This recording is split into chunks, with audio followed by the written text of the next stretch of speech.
All right, good evening. Welcome along then. It's another Thursday night live with the lads from SAFC Fan TV. With us tonight, we got Dino, we got Sean, Jacob, we got Michael Bowers on his birthday. Woohoo!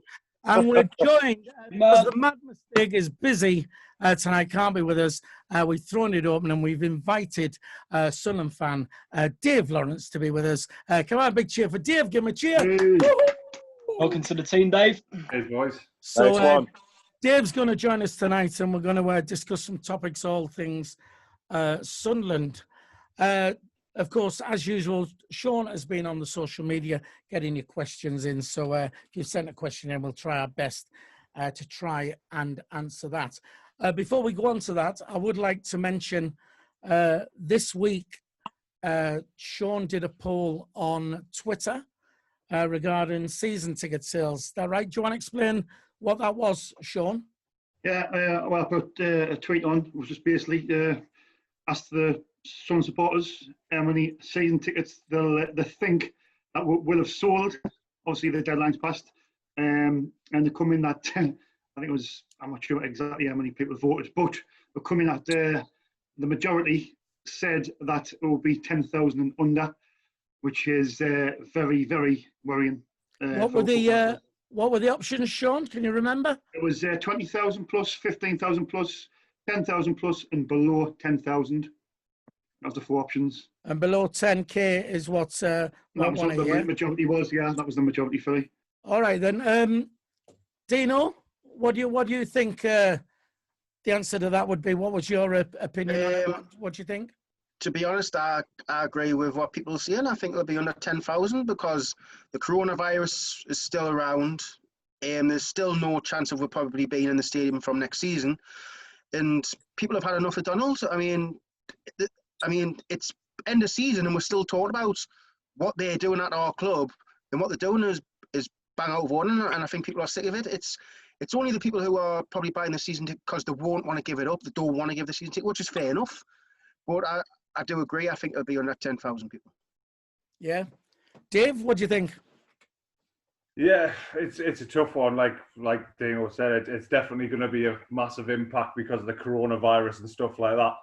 So yeah, it wouldn't. I think I actually answered that poll, and I went with over 10,000. But I can't see it being many more. It wouldn't surprise me if it's something like 12,000, something like that. Which, I mean, what 50% of last year? Scary, really, isn't it? Yeah. So, Michael, what do you think? Well, I did vote in this poll, but I did vote 10,000 plus by mistake and didn't realise until I'd already clicked vote. So that's not a great start, that. But no, I think it's gonna. That's the most. I think what Dave kind of said, really, because I think it's going to be 10,000 plus at a push. It's just going to be up to 10,000. It's not going to be. It's not going to be anything in particular. It's not going to be anything great in particular, is it? Because, like everyone's been saying, everyone's had enough of Stuart Donald. Everyone's had enough of Charlie Methven. They've had enough of the way the club's been run. And it's just got to the point now where I think everyone's like, well, no, this is the lowest point in our history. Why should we accept this? And you've got the whole season ticket debacle, which we've been over before. We're just getting the mick taken out of pretty much all the time at the moment. And there's nothing that surprises me with Sunderland anymore, put it that way. So, yeah, 10,000 plus at a push, but probably under. Yeah. Jacob? Yeah, the final result of Sean's poll, it really doesn't surprise me, to be honest. I mean, Sunderland fans are going by the motto now, if you don't spend, we don't spend. And I can't see it changing for the future, to be honest. Like, the only way this football club's going to go in the right direction if Stuart Donald leaves. But I do get Dino's point about we don't know whether fans are going to be allowed back into stadiums at the start of next season. So it's all just like very uncertain times. And a lot of fans, I understand, going by the decision, why should they put money in when they're not guaranteed of what they're paying for, which is they want to see football inside stadiums next season, but safety measures come first. So, Sean, what did you think the outcome would have been on it? Well, obviously, when you do a poll yourself, you can't obviously you can't vote on it. But personally, I think it'll be below 10,000. I can't believe the amount of people what's actually direct messages and says, John, you wouldn't believe the amount of people that's not renewing next season. It's pretty scary. Like there was a lad on one of the coaches, and he says, out of 50 of them on the coach, I think there's about 4 or 5 of them that's renewing. That shows you how bad. I mean, how bad it is. I mean, it's very worrying. But I mean, yeah. I've renewed, and you know what I feel about Donald. But and Reece, he's nice to argue this, that, and the other, and he says to me, well, you're a bit of a hypocrite by saying, well, you're renewing, but you hate Donald. I says, I hate Donald, but I love Sunderland Football Club. Do you know what I mean? So that's end of the day. That's it's everybody's prerogative, you know. In the day, I've got nothing against anybody who hasn't renewed and anybody who has renewed. It's people's own opinion. You know what I mean? But I think you've got to take it into perspective. I mean, myself. I mean, I didn't vote in it, but I did think it would be below 10,000 anyway. But when you're saying that, you won't believe the amount of people who are not renewing. Like I say, you got to put it in perspective. At the end of the day, then it's not that they're not renewing because Sunderland is shit. Because at the end of the day, they're not renewing because they're not getting a seat. They're not guaranteed a seat in the stadium. So I think when you look at the results of it, for me, I think it should be taken with a pinch of salt, really. It's the problem is, of course, the mags and that'll go, you can't even sell 10,000 season tickets. It's all irrelevant. It doesn't, it's because of the coronavirus why all this is happening. And I'm hoping, I'm sure I read somewhere that if you don't renew your seat will still be there for you, apparently. So, I mean, I've not renewed, but I mean, I've not, you know, it depends on what people's income is. And, you know, because I don't have any income at the moment, I haven't renewed. Now, when the season starts up and we're allowed back in, then I'll find the money to do that. But yeah, I think you've got to take it with a pinch of salt. I think it's inevitable that there will be below 10,000 season tickets because I think only the idiots have renewed, like Sean. People who've got too much money is what I say. No, I don't know. It's all down to the climate we're in anyway. Right then. Well, let's start with this week. John McLaughlin has gone. He was supposed to be going to. The rumor was he was going to go to Blackburn Rovers, but he's gone to Rangers. So, Dave, do you want to kick us off with that? What do you think about that? From his point of view, you just can't blame the bloke, can you? Where everything about Sunderland at the minute is so negative, from fans to messages we get from the club. You know, so from his point of view, he's 32-year-old. I think I was watching last week, and Sean rightly pointed out that he's never actually done anything other than run down a contract before, you know. So it was probably to be expected. Let's be honest, whether it was Blackburn, whether it was Rangers, it was a higher level of football than what we can offer him. From our point of view, I think it was Dino. Dino said, listen, you know, if we wanted to get it over the line, we should have done it about a year ago, 9 months ago. You know, give him a bit of stability. He's 32-year-old. It's not as if he's some superstar, a 21-year-old where he knows that contracts are going to come from left, right and centre, you know. He's probably thinking to himself, I might have one more payday here. So, yeah, you just can't blame the bloke whatsoever. From us, it just seems why you would, especially one of your most consistent performers, if not your biggest superstar, but certainly consistent enough to warrant a new contract, I think, at the level we're at. Why it wasn't sorted, it's just a bit of a faux pas for us, isn't it? And yeah, there you go. We move on and probably end up with Ben Anik as number 2 next season. Probably. Michael? John McLaughlin to Ben Anik. Oh, let's have a party. Yeah, look, I made my feelings pretty clear over the last couple of shows, the times we talked about John McLaughlin, that this should have been dealt with in September. I think that, or at the very latest at the start of the year, if we had any real ambition to keep John McLaughlin, this would have been dealt with for me. I think I got into a debate with somebody on social media, and they were saying that apparently McLaughlin wanted championship level wages, but to me, John McLaughlin's a championship level player. So to me, although what I would quickly point out is I do think it is a bit embarrassing that one of Sunderland's best players since dropping into League One is their goalkeeper, because we should be having a team, in my opinion, that is one of the best, if not the best team in the league. But nevertheless, John McLaughlin's done really well, so I don't get this. I don't get that we didn't sign him. And don't get me wrong, I like Lee Burge. I think he's good enough, but you don't lose your best keeper. You don't lose him for free. You don't screw him around. And Rangers, or whether he's going to play there or not, one of the biggest clubs in the world, in my opinion. So I can't knock him for it. John, the what's the word I'm looking for? The hierarchy. The only reason, let's be honest, the only reason that he got offered an extension was because when fans rightly are in uproar about it, they can say, yeah, well, we offered him an extension. Well, you should have done this about 6 months ago at least. Why have you waited till now? Sunderland deserve everything they get, in my opinion, on that respect. It's their own fault for being reactive and not sorting this out months ago, which should have happened. Yeah. Jacob?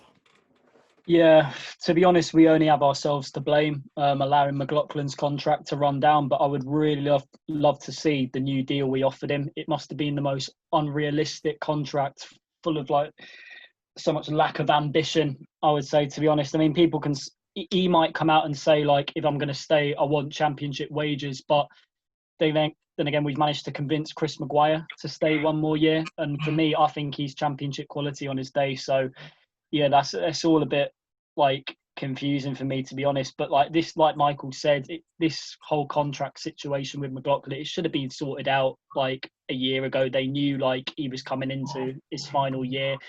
And when a club like Rangers comes knocking, you're obviously not going to say no to it, especially when you're playing in England's third tier.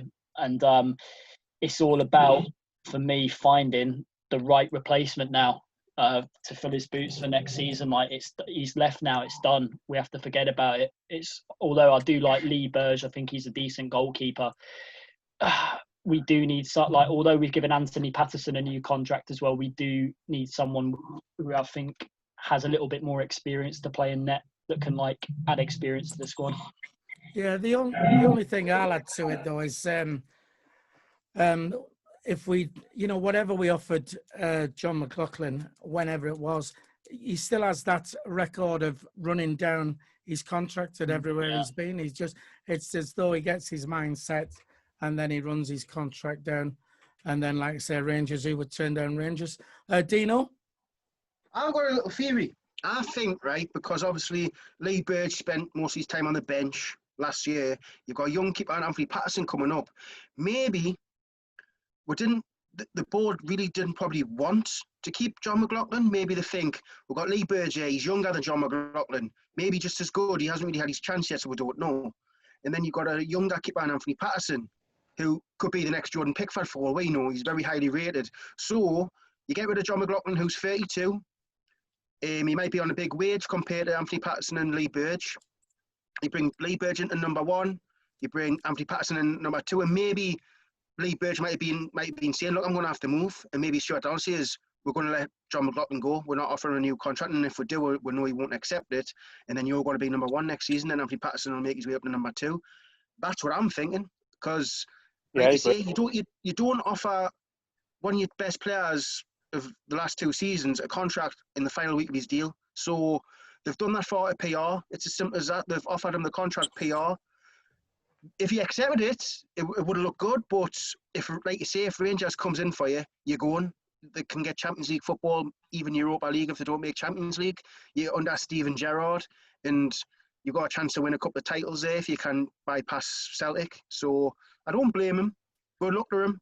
But I think Lee Burge is good enough.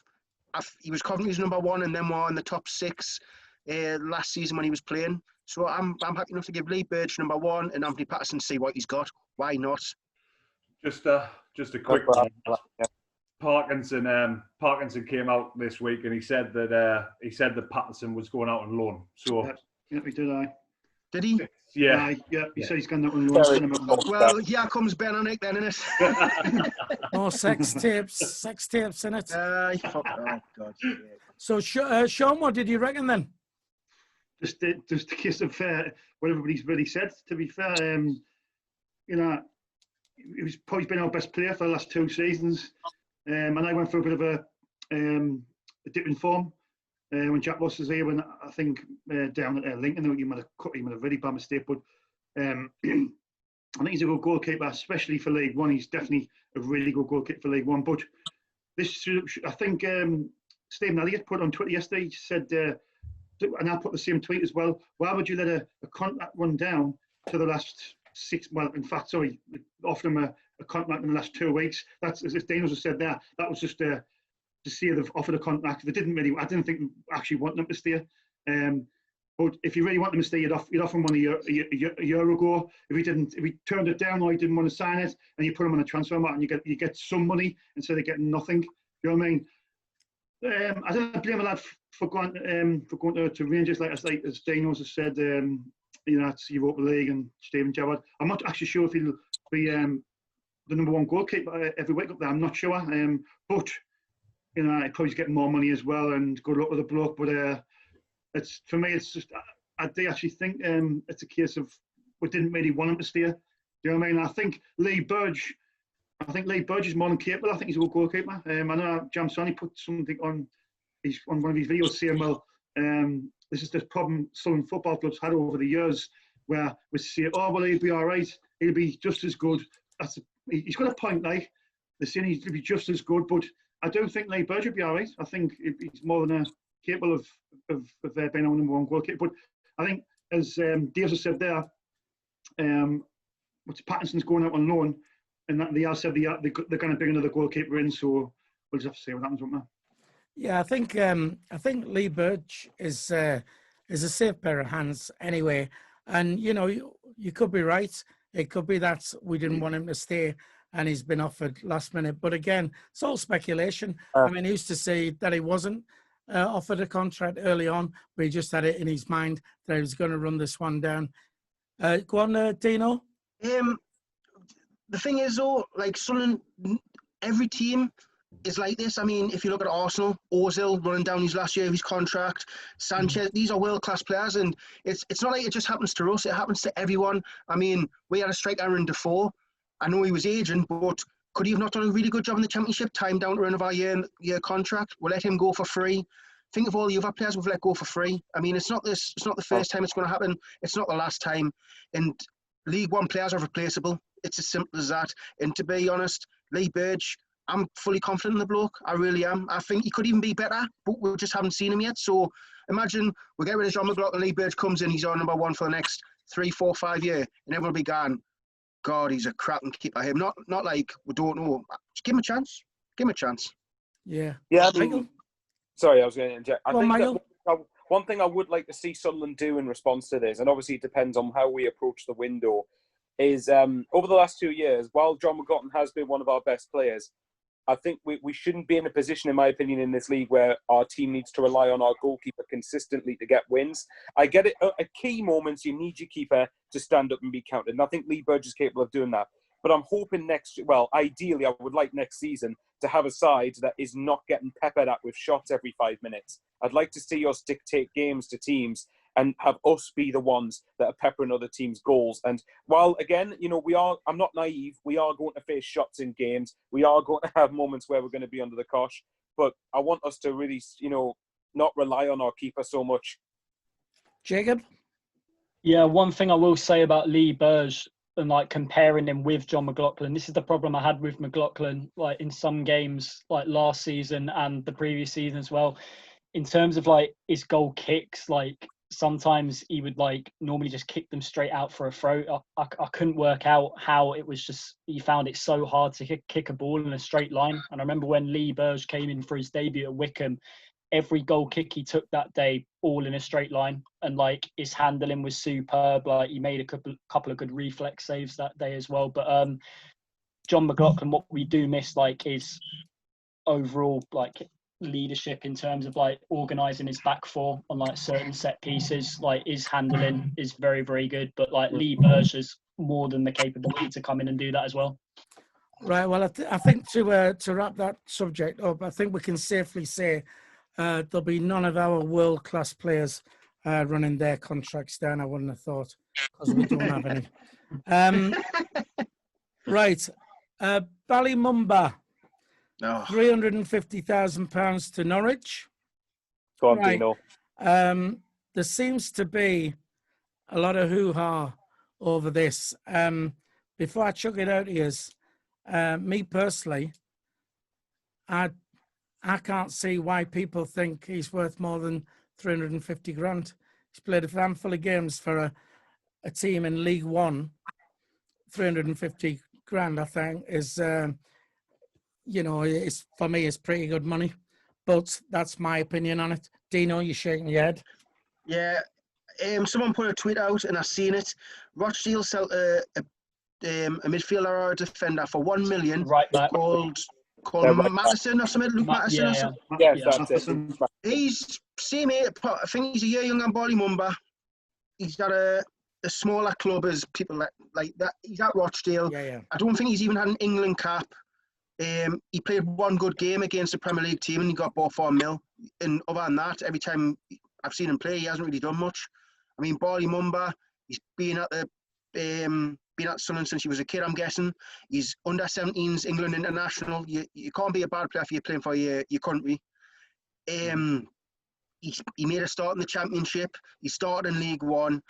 He's worth a lot more than what we're getting. I mean, it was rumoured to be 500k, but now it's been 375k. I mean, if we don't have add-ons like 20% sell-on clause and stuff, we're stupid because he's 17-year-old and he is a cracking player. Somewhere he couldn't get in our team. Maybe just Jack Ross didn't fancy him. He wasn't his type of player. But why is he going to Norwich? Norwich are in the Prem. Fine, they might be getting relegated, but that's still a league above us. So if a team in a higher league wants one of our players, it must mean he's got something. It baffles me. It does. One of our brightest prospects, and we're letting him go for peanuts. It does. It really baffles us. Sean?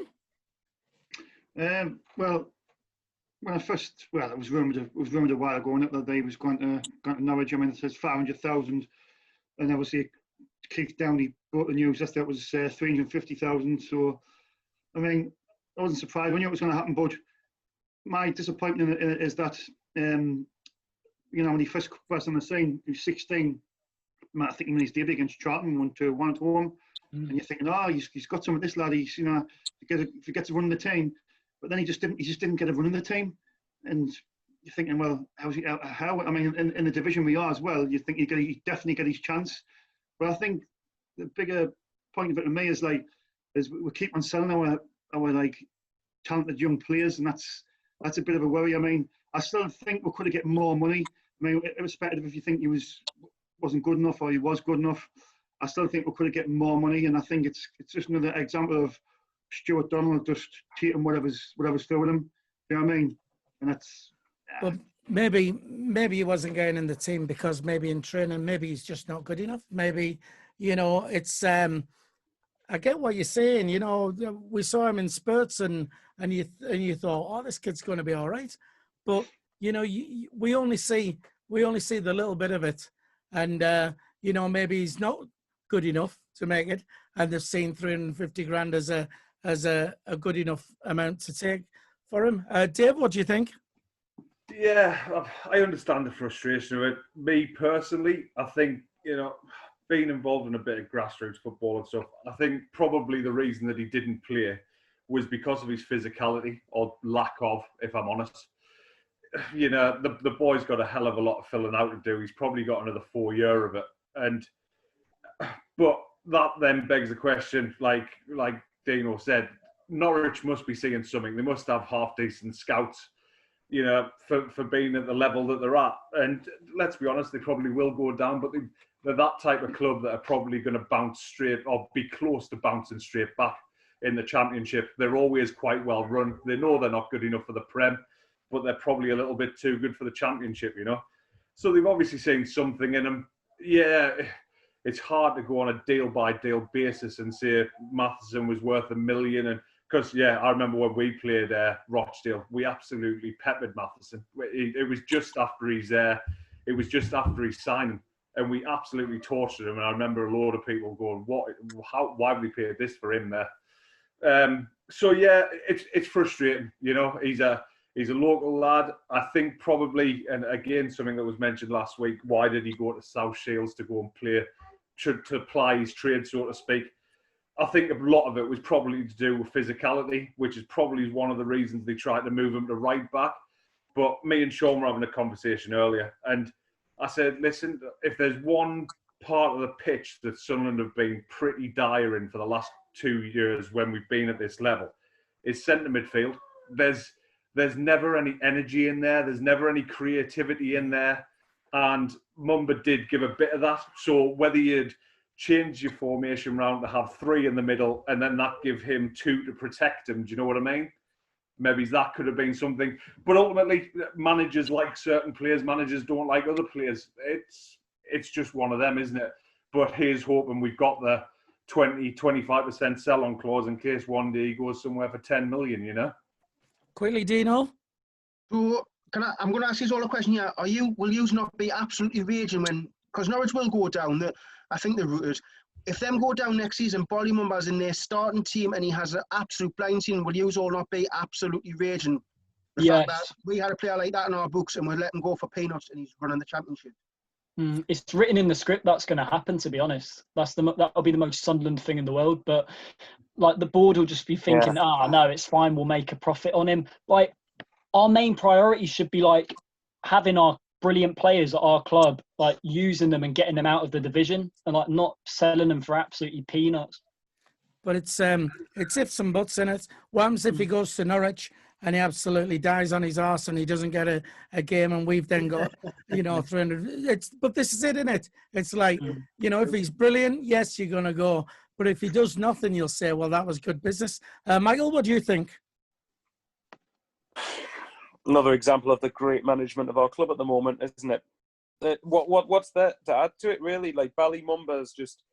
Well, put it this way. If he's been converted to a right back and we start Connor bloody McLaughlin ahead of potentially Ballymumba, I'm human next season, because surely Ballymumba couldn't have been any worse than what he is. But the thing is 09 still going to be played at right back? I don't know. For the middle of the park, but yeah, I think we could do with a bit more energy in there, and Ballymumba would add to that. Not to mention, if you look at the players we're letting go as well, would it not make more sense to keep Ballymumba as at least part of the squad next season? And you think, right, there's your chance. If you're good enough, there's your chance to prove it. And with the others, in terms of the fee we're receiving, I think we could have maybe got between $500,000 to $1 million. I think that would have been a fairer reflection. Because again, like Dino said, Norwich have seen something in him, unless they're going for him purely because of the price, I don't know. But like the other said, they've got to be seeing something in them. They're a Premier League club, probably going to be a Championship one, but that's still a much bigger level than League One. So they've got to be seeing something in there. So what are we missing? It's just another example of why on earth have we got a Category 1 academy if we're just going to let every good player go? What's the point? What's the point in running it? You might as well have a category level Z academy, and at least you'll save a load of running costs. Well, I don't get it. But is it not refreshing to see us actually get some money for a player instead of just letting everybody go for free, which we seem to do? I can get it, but we've gone past those days now. The only way that 375k will be good is if it goes on wages for free agents like John Madison, the striker from Blackpool. That's if it goes down to getting them signings who are going to be free. So only way it's going to be good. Do you think it's going to be going on that? I don't think it will. I don't think it will. No. But we'll hark back to what we said last week, though, about, when the club doesn't know where its next pennies are coming from, its income, then would you actually, if it was your financial situation, if you got money coming in, would you then just go and blow it on stuff? I say you don't know where the revenue is coming from, Sean?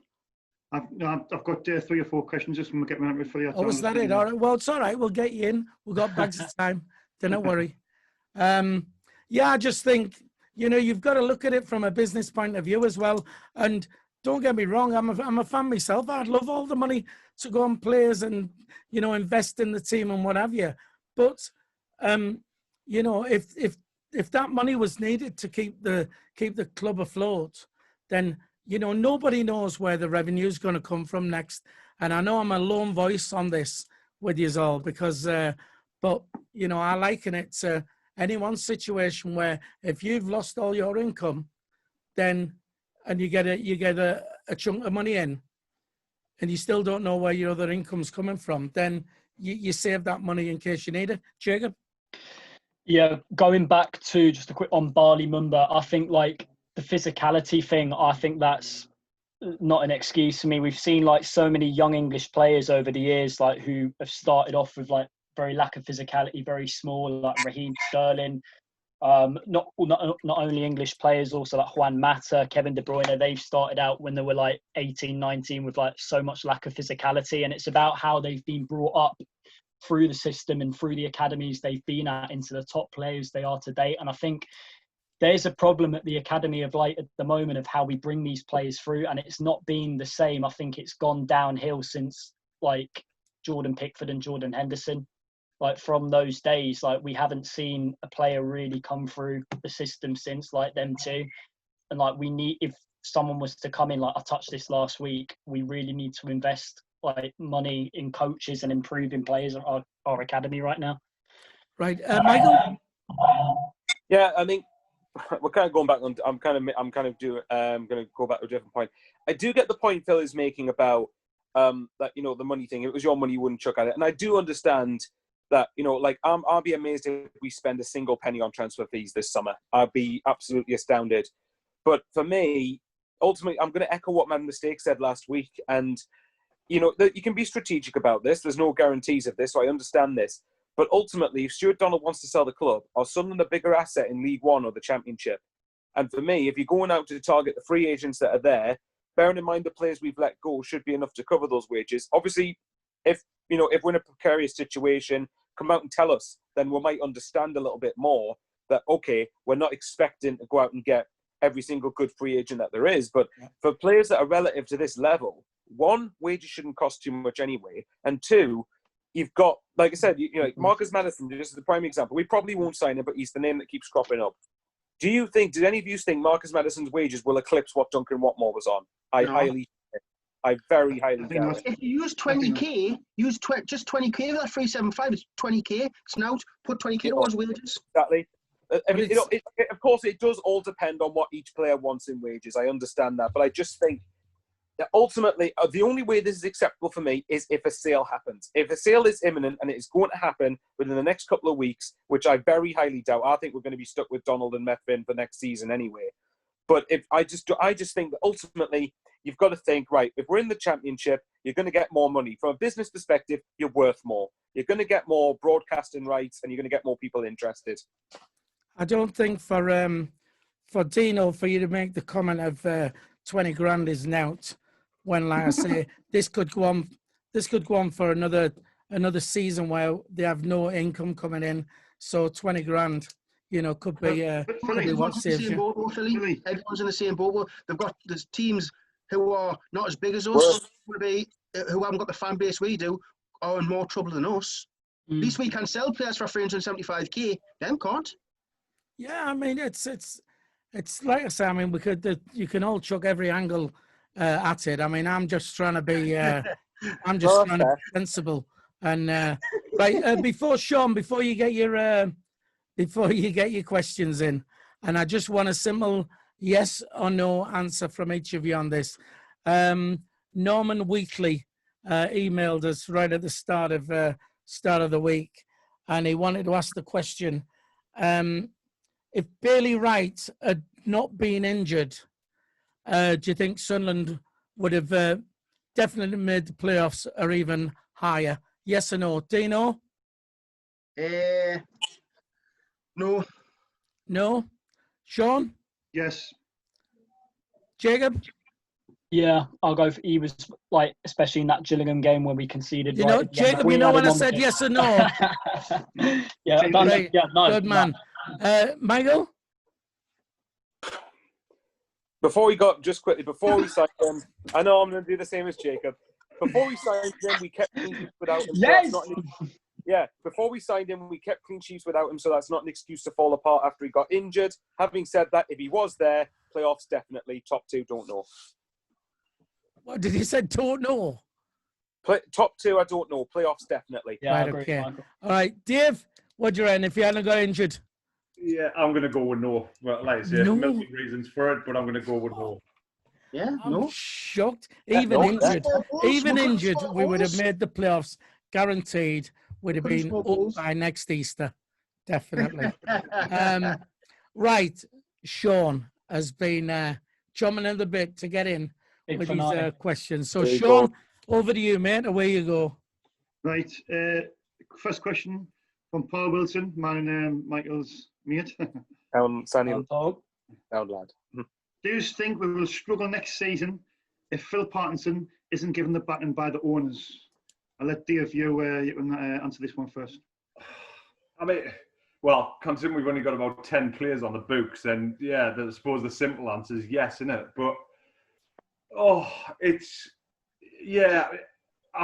spoke to you earlier. He's not my type of manager anyway, and it refers back to something that Michael said earlier. He's the style of play, like that we haven't had a style of play for 2 years. I thought we might at the beginning of Ross's tenure. I thought we might get there. I think it was in Ross's obviously first and only season, full season anyway. We played Rochdale and we were about 4-0 up after 25 minutes. Mm-hmm. And literally we played them off the park, passing the ball from goal kicks. And I'm not saying that you have to do that. I know it's a modern way of playing football, passing the ball 5 yards into the box. But what that does do is invite the opposition onto you so that you can then knock a ball out to the winger or to the centre forward and it leaves the gaps there, you know.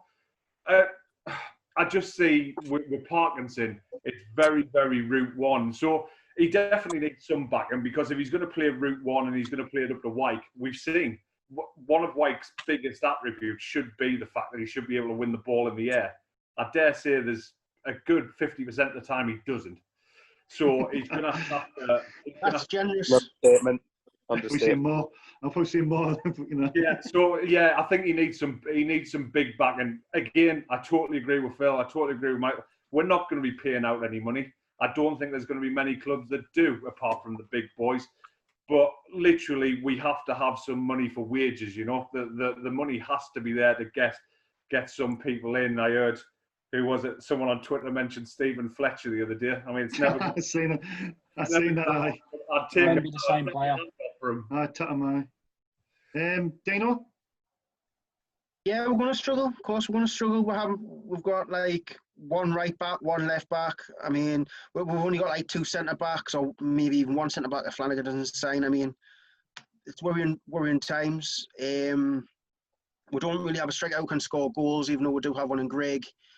I mean, if he doesn't get backs, even if he does back them, he might buy the wrong players.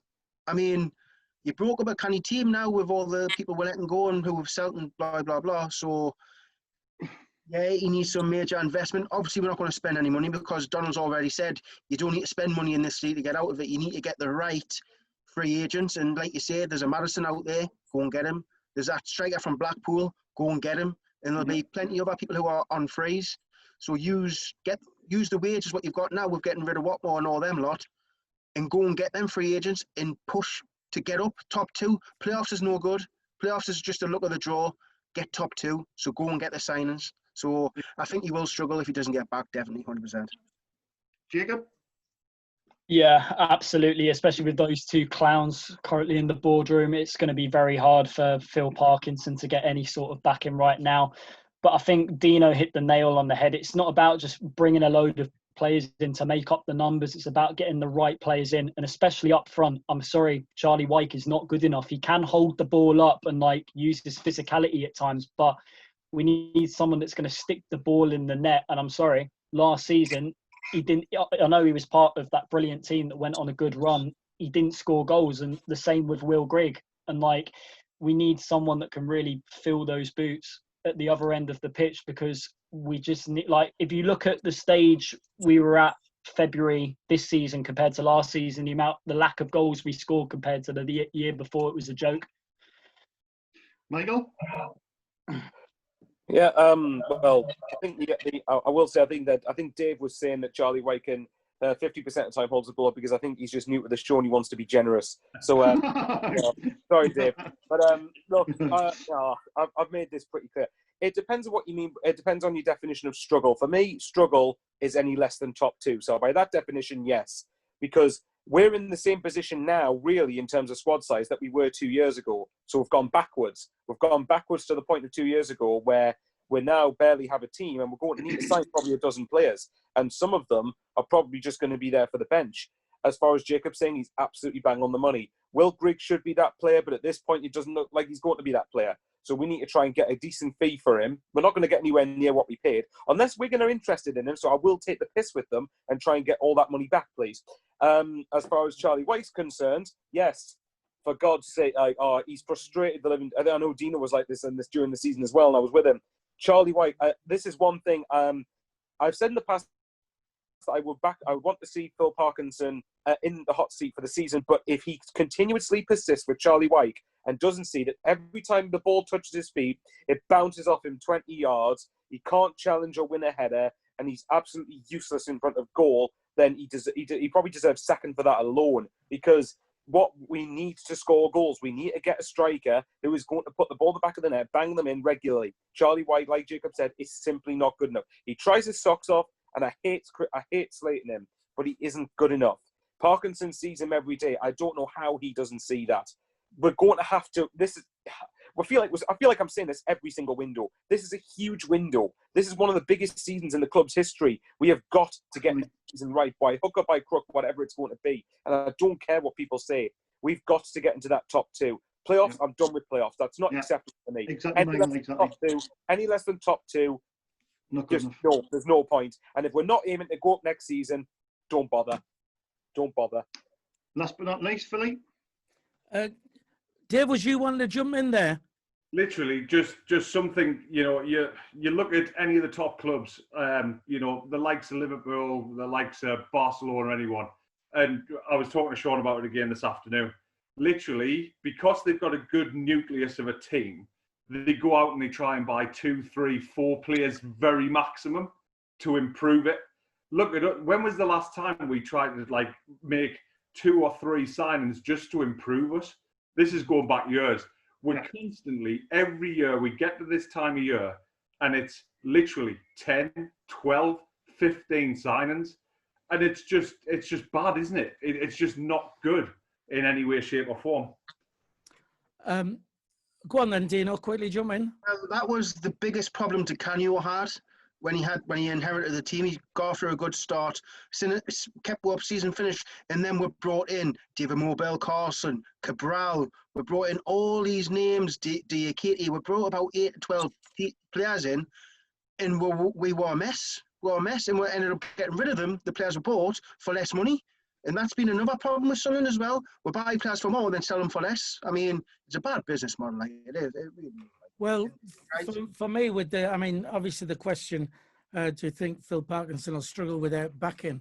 Point one, I don't think he'll get any backing. I can't see us invest in anyone, whether we get any frees in or anything like that, possibly. However, I'll take slight hope from the fact that the whole league is probably going to be in the same boat as us. So I think it'll boil down to how good a manager Phil Parkinson is in motivating the players he has and getting the best out of them.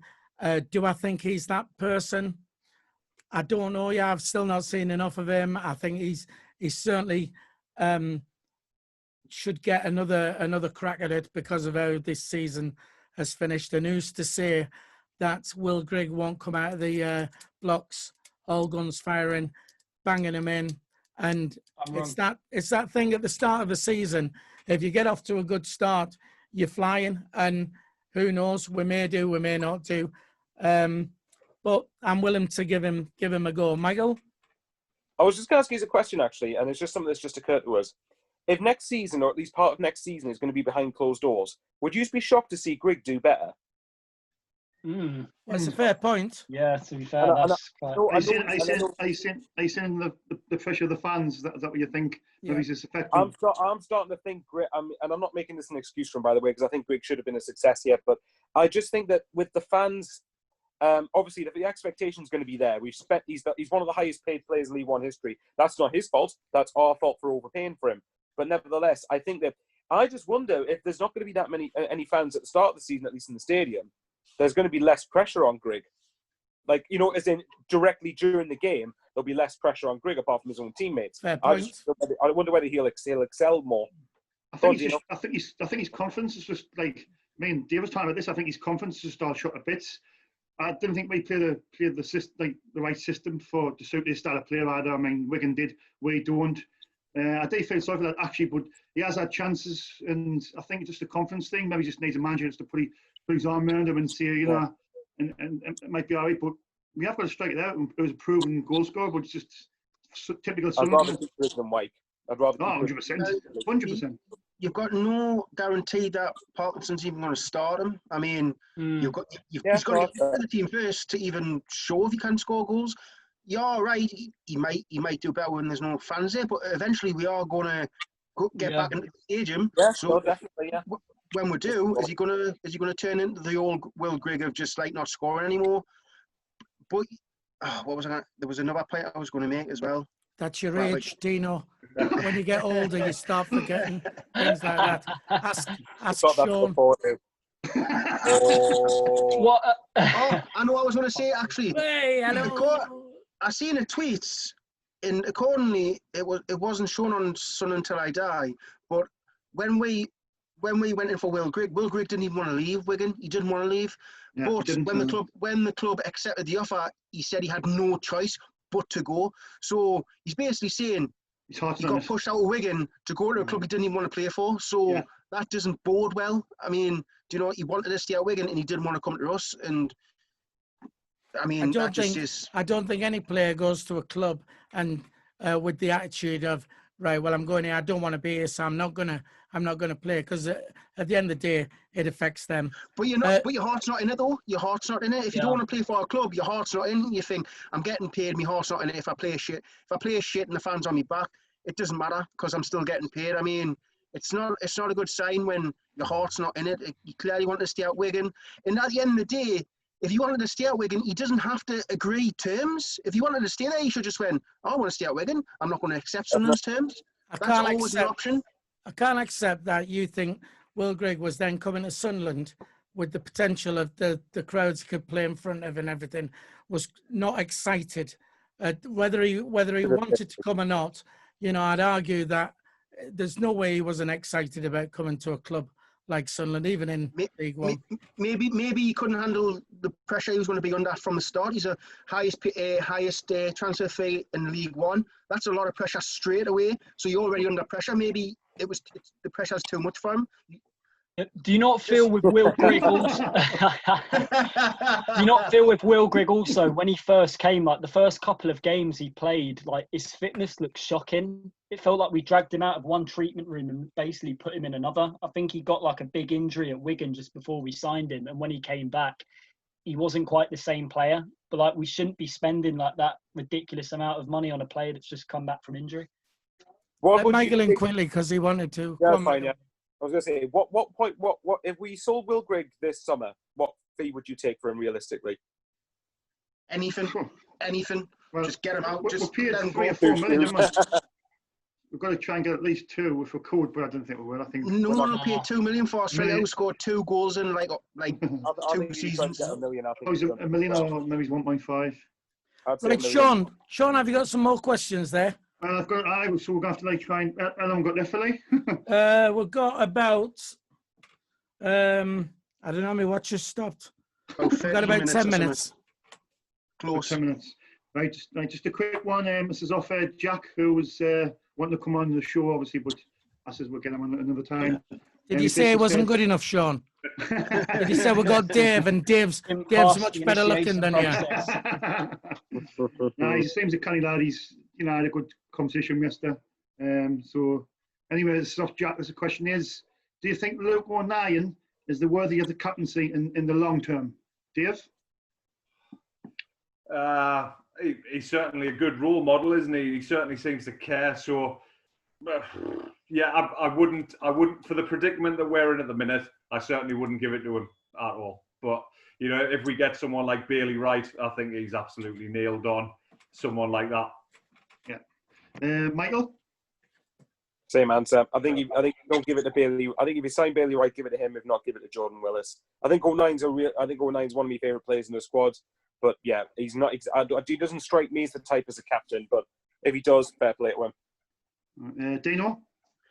I don't want Luke O'Nien to have the captaincy for the simple fact I don't want to happen what happened to Honeyman when he's playing bad. He's still getting in the team. He's forcing his just because he's captain, he's forcing his way into the team, maybe putting him right back, maybe left back, just so he's on the pitch like Honeyman was.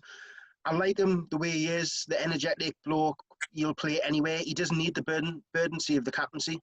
So let him play his own game. He doesn't have to shout and ball at other players. Just let him play his own game. Captaincy is not for him at the minute. Maybe in the future, but right now, just let him enjoy his football. Let him crack on. I've just got to say quickly as well, saying Luke O'Nien in Tesco's when everybody knows it. I know it's been all over social media, man. Me and you like that. Me and Luke O'Nien are like that. Doing his shopping. He stopped me in the supermarket. I was just walking past. Oh yeah. Yeah. Can I have a selfie with you? Aye. Where's the distancing? Top official. If all the footballers were like him, you know what I mean? Well, Jacob. Based on his football a little bit. Like based on how he's played football the last 2 seasons, absolutely yes. But the thing about Luke O'Nien, I think he's just too nice. I want someone who's going to have the captain's armband to proper shout and scream at the players every single week. And the person that does that for me and can also change the game on the flip of a coin is Chris Maguire. I think he'd be an absolutely outstanding captain.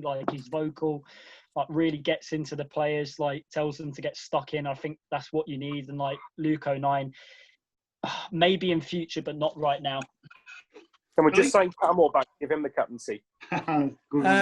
Well, for me, he's still too young, but 100% in the future, he's everything a footballer should be. He's a superb role model. You see so many arseholes, these footballers who are earning all this money, and it spoils them. And he's an absolute credit. Yes. The things he does. Takes time out for the supporters, the young kids and all that. And you just don't see it. He's the perfect role model for any footballer. And I think he deserves the captaincy 100% when he's older. Dino?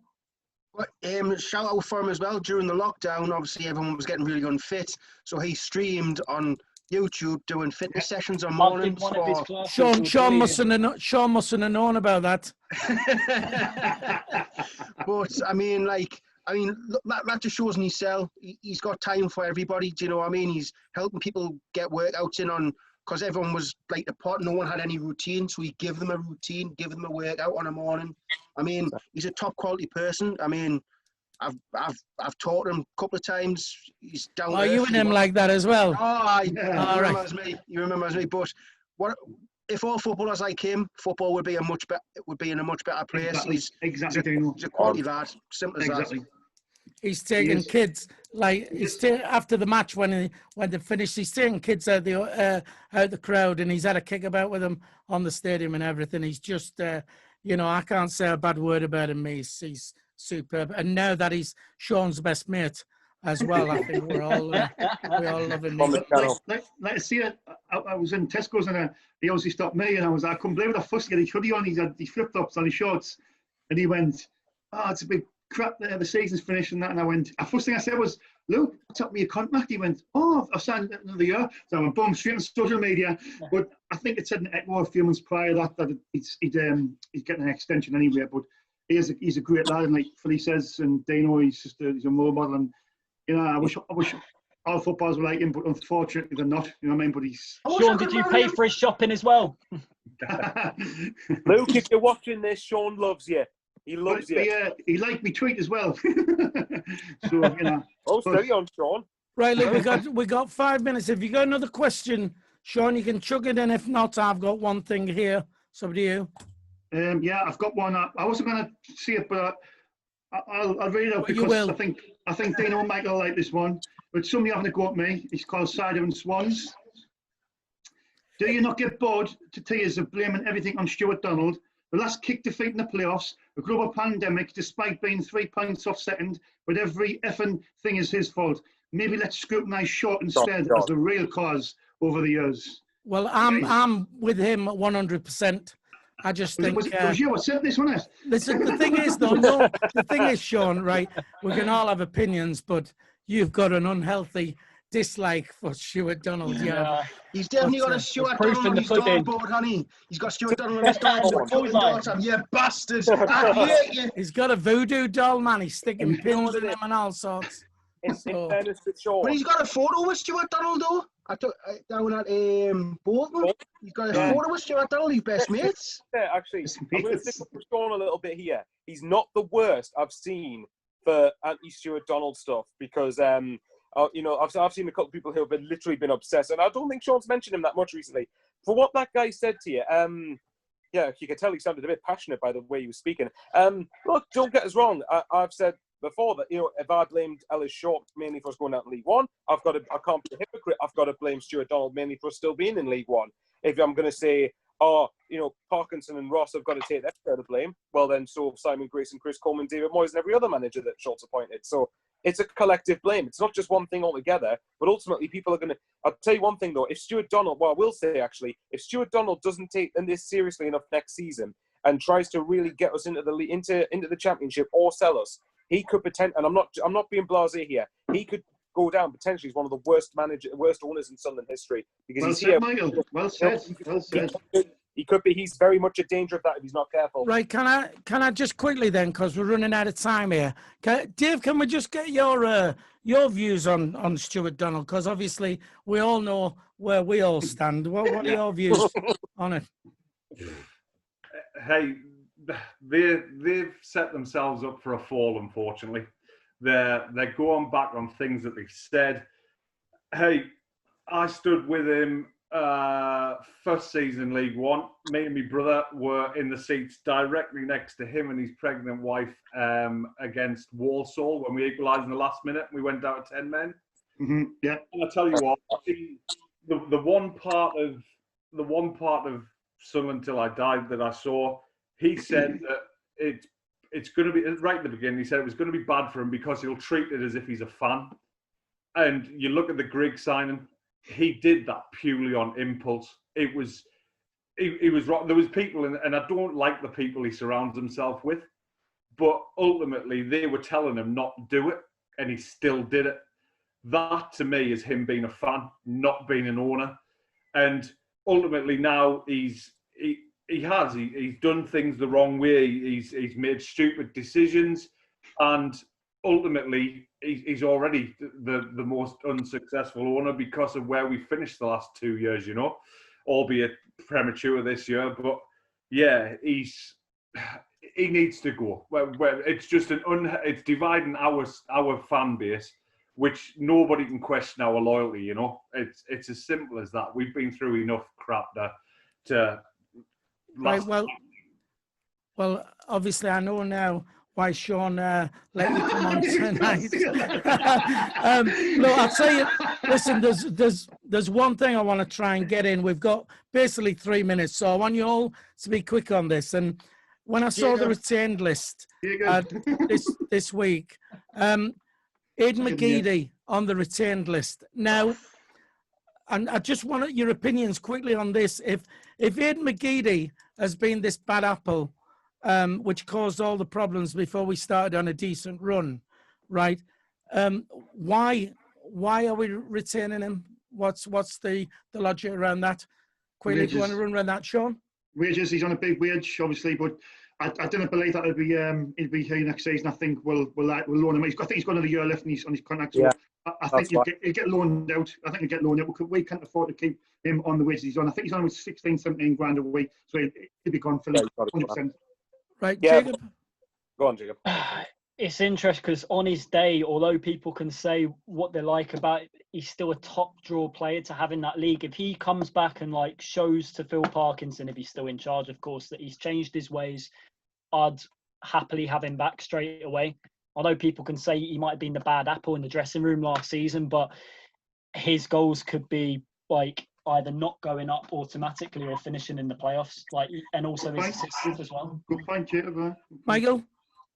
Well, it depends entirely on what the attitude is. If we're not going to keep hold of him, I hope Charlton stay in the Championship because we might get more money that way for him.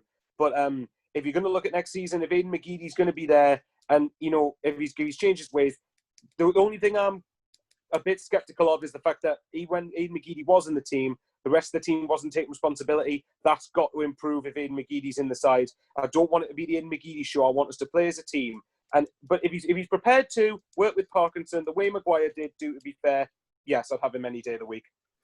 Dave? Yeah, he definitely cares about the club. I think you saw that he was playing through an injury and stuff like that. He's not going to, again, he's probably only got one more move left in him, at his age. So, yeah, he definitely cares about the club. I think the problem is he finds fault in managers and stuff like that, and he gets a bit above himself. And ultimately, nobody's bigger than the club, nobody's bigger than the manager. So, yeah, like Michael just says, knuckle down, get on with it. He has got that bit of magic. The age he's at, it might only be 20 minutes off the bench now, but he could change a game like that for us. And that's not a bad thing to have in the locker. So, yeah, I'm either way 50-50, Dino? I don't believe a player at McGeady's age can change. I think he's stubborn, probably throughout his whole career. I don't think he'll change. And I just think, like Michael says, when he plays, it's always pass to McGeady, pass to McGeady, pass to McGeady. I don't like that. I think we play better without McGeady, if truth be told. He does have the odd quality bit magic, but so does Chris Maguire, so does a lot of players. So for me, I think it's time to move on from McGeady. He was with the team who, I think he's the only player left who was with the team when they got relegated, if I'm correct. So yeah. I think it's time to move on from McGeady. Hopefully McGeady goes on and has a good career, goes to America, earns some money and does what he wants to do. But I just think we need to move on from McGeady and build a team around someone else, and hopefully McGeady gets loaned out. I don't think he'll play next season. I really don't. I think Parkinson doesn't like him. I don't think McGeady likes Parkinson. So I think we'll loan him out or get him rid. Right. There you go then. That just about wraps it up on this Thursday night with us on SAFC Fan TV. Thanks to Dino, Sean, Jacob, Michael, and the newbie, Dave. Thanks very much for joining us. Don't forget, we will be back next week. If you haven't already, please subscribe to the channel. Give us a like as well. And we'll see you next Thursday. See you then. See you, lads. Ta-ra. Happy birthday, Michael. Thank you.